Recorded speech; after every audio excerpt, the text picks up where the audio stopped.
Hi, my name is Sudhir. I'm a recent graduate from St. Ambrose University, currently pursuing my master's in exercise physiology.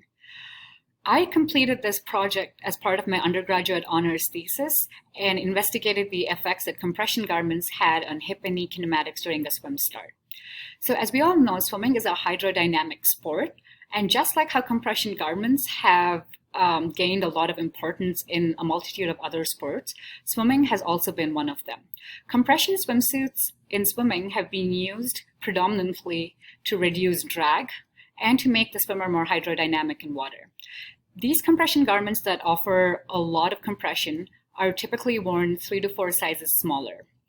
The swim start, which is the first part of the swim race, converts all potential energy to kinetic energy and also derives energy from the stretch shortening cycle. So compression garments have been studied significantly for their prophylactic effects that they have on venous thrombosis, and also used widely today for a multitude of other factors like recovery, skin temperature, balance, and so on. One of the newer variables that they were studied for is their effect on proprioception and how they alter kinematic and kinetic variables. Previous studies have shown increases in some kinematic variables and a couple of kinematic variables too. However, in aquatic environments, it is unknown if compression garments actually alter any kinematics or kinetics. So the purpose of this study was to see what kinematic factors changed in the hip and the knee during the swim start. Countermovement jumps was used as alternatives. This study recruited 20 swimmers, 10 male and 10 female from the St. Ambrose swim team. These participants had no lower extremity injuries 6 weeks prior to the study and had no history of lower extremity surgery. For the warm-up, all subjects performed a 6-minute follow-along dynamic warm-up and performed 3 maximal counter-movement jumps in each condition, one with the compression swimsuits on and one with the regular swimsuit on.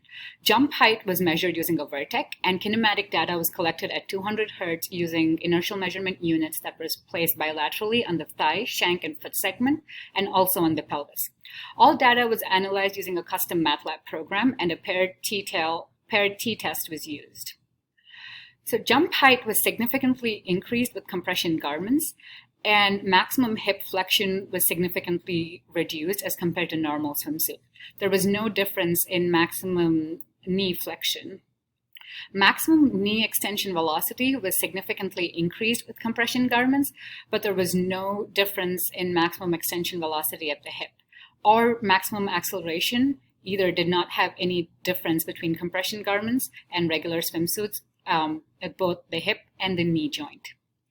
So the increased maximum jump height comes from increased impulse because of the increased time available for the jump. And the elasticity from the swimsuit itself, the compression swimsuit, offers a propulsive force, which allows for the increased jump height. So the decreased maximum hip flexion is potentially because of the opposing torques from the biarticular muscles that span both the hip and the knee joint. And this can come from the stiffness that the swimsuit material offers itself. The increased peak knee extension velocity can be because of antagonistic co-contraction of the biarticular muscles that span both the joints, and also because of the ideal length that comes from the stretch shortening cycle itself. Previous studies have also not known what mechanism actually alters the change or no difference in hip and knee acceleration with compression garments. One potential mechanism that has been suggested is proprioception that alters these kinematic variables with compression. They increase skin temperature, which in turn warms up the muscle and increases venous return. And this could have something with the way the muscles that span the hip and knee joint contract, therefore altering kinematics. And this could actually be a motor control strategy to prevent injuries. Some limitations of this study include that compression swimsuits were not standardized and did not account for the differences between the compression swimsuits for males and females. There was also no control over physical activities that the participants performed before coming into the lab. Future investigations can look at doing the same study using a motion capture system and potentially actually doing this in the aquatic environment itself using an actual swim start. You could also study the differences between different technical compression swimsuits itself. These are my references.